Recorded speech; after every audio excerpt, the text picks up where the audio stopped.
Media. Especially these huge income claims.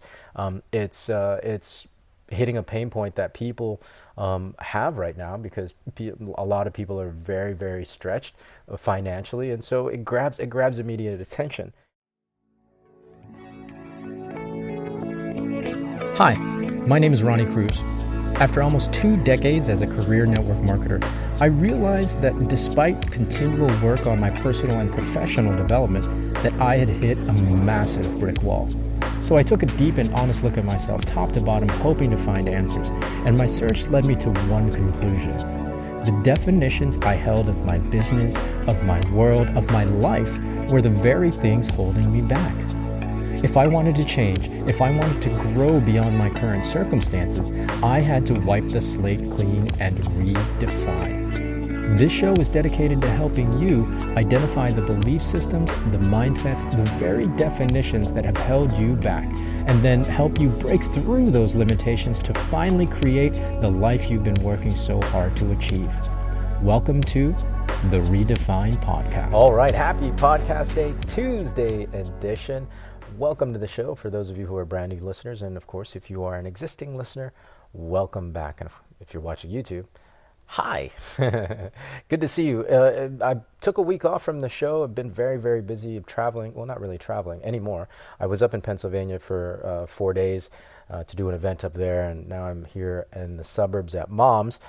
So I'm not home. Basically, if you're watching the YouTube, you'll notice that I'm not in my usual recording area. You got this green wall for the next couple of weeks because I'm going to be here for a couple of weeks down at Mom's place. Anyways, neither here nor there. It's good to be back. I want to talk about marketing today, get into some digital marketing conversations in this next handful of episodes. But in particular for today, I want to talk about results-oriented marketing. What do I mean by that? Well, it's exactly that, showing people the results and enticing them to purchase your product, your services, your whatever it happens to be, based on the results that you're showing them. I look at it as very kind of old school advertising. I mean, with TV, radio, broadcast medium, even print medium as well, magazines and newspapers, if any of you still read those. Advertising historically has been very results oriented. You get they show us the result that they think we want to have in our lives, and it elicits a certain reaction from the viewer or from the consumer. Generally impulsive, especially with anything online, because it's an immediate reaction that you get. That you elicit from a post like that. And really it's results-oriented marketing and post on social are meant to get a quick reaction, right? Are meant to catch attention. Now, I am speaking specifically on Instagram because that's been my main platform right now that I've been studying and looking at. And I'm also talking about a very specific corner of digital marketing.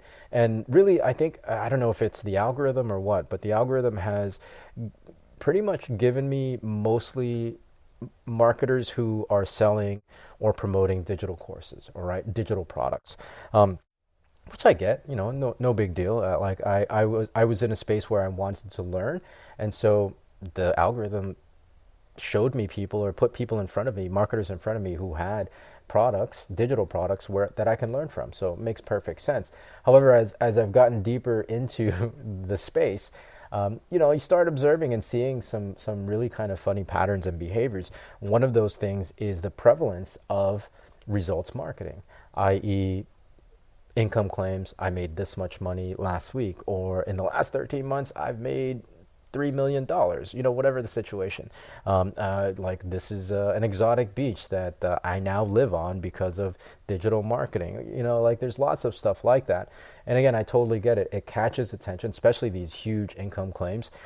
It's hitting a pain point that people have right now because a lot of people are very, very stretched financially. And so it grabs immediate attention.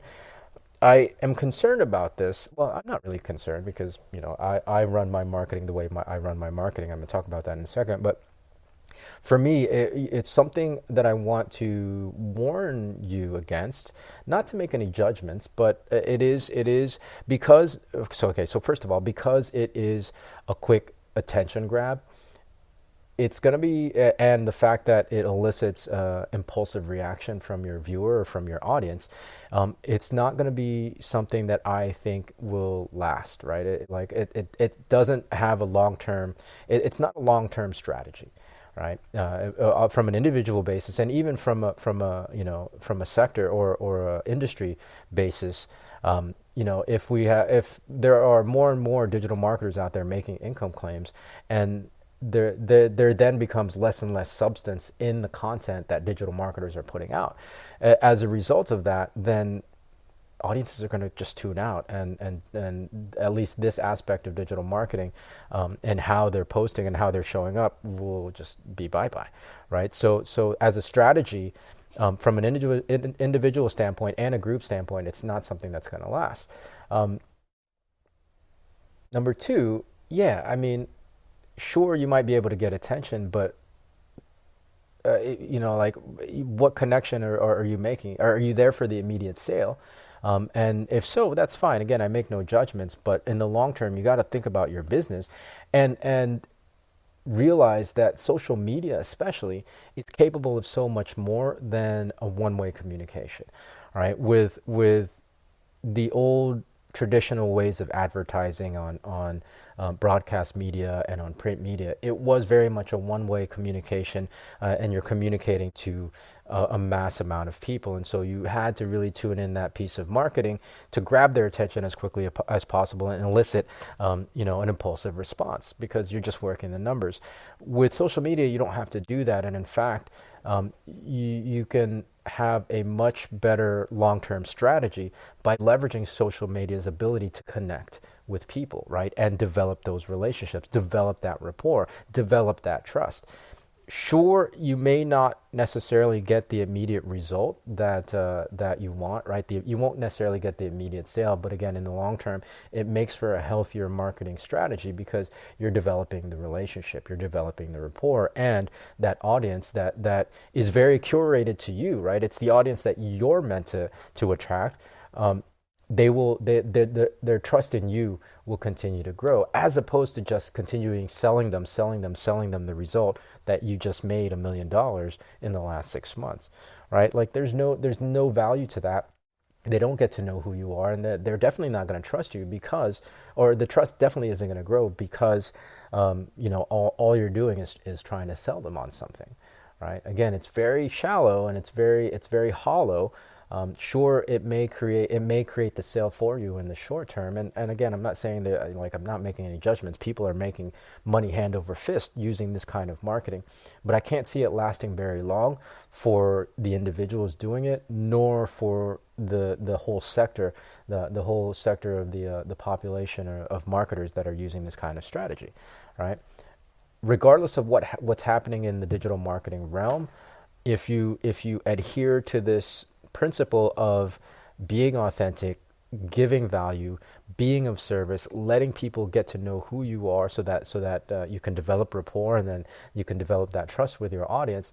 You'll grow an audience that is uniquely for you, that is meant for you, and you'll develop a long-term business. You'll be able to grow and build a long-term business that doesn't rest on immediate sales.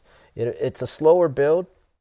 And I know it's a little bit more of a curve, but it's worth putting up with the kind of the initial drudgery and uphill slog to get to a point where you know that you have longevity in your business and in your marketing to build it this way. Yeah. Focus on delivering value. Focus on being of service in your content. Focus on being authentic and being real, and letting your audience get to know who you are. And I'm telling you, no matter what happens what's happening or what will happen in the digital marketing space on the social platforms or anything like that, you'll be able to still have a thriving marketing arm to your growing business. So that's it. Hopefully that makes sense. Keep an eye out for these digital marketers that are posting content that's results marketing, and you'll see what I'm talking about. You'll see what I'm talking about. And who knows, the trends might start shifting again so that we see less and less of this, because I know, and this is, I'll save this for another episode, but I know there's a big shakeup, and I've already alluded to this in past episodes. There is some shakeup happening in the digital marketing space, and in this corner of the digital marketing space that's I think it's going to be pretty significant here in the next couple of weeks. So we'll see. We'll see what happens. All remains to be seen. But again, I think if you focus on the things that we talked about today, those are sound, fundamental principles that you can build anything on, really, when it comes to social media marketing and digital marketing. Okay, so that's going to do it for today. We'll see you on Thursday with a fresh new one. So until then, be well, be safe. We'll see you in the next episode.